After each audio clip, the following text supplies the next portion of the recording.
570টা সিঁড়ি ক্রস করে ফাইনালি আমরা এই মন্দিরের দর্শন পেলাম। সো হ্যালো এভরিওয়ান, আশা করি সবাই ভালো আছো তোমরা। তো এই হনুমানজির মন্দিরটা হলো আঞ্জানাদ্রি হিলের ওপরে। এই যে পাহাড়ের ওপর যে মন্দিরটা রয়েছে, এই মন্দিরটা কিন্তু লর্ড হনুমানের তার মায়ের নামে নামকরণ করা।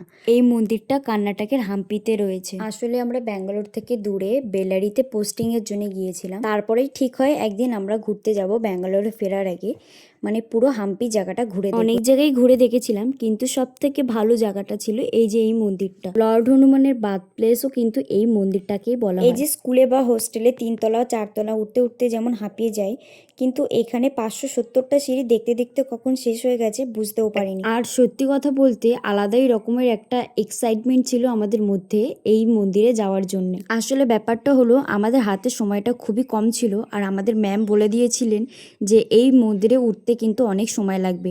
তো আর একটা জায়গায় ঘোরার কথা ছিল, সেটা ক্যান্সেল করে আমরা এখানে আসার জন্য ম্যামকে রাজি করিয়েছিলাম। আর এত সুন্দর জায়গাটা ঘুরে দেখে আর এত সুন্দর ভিউ দেখে মনটা পুরো ভরেই গিয়েছিল, মনে আর হচ্ছিল না যে বাড়ি ফেরত যাই।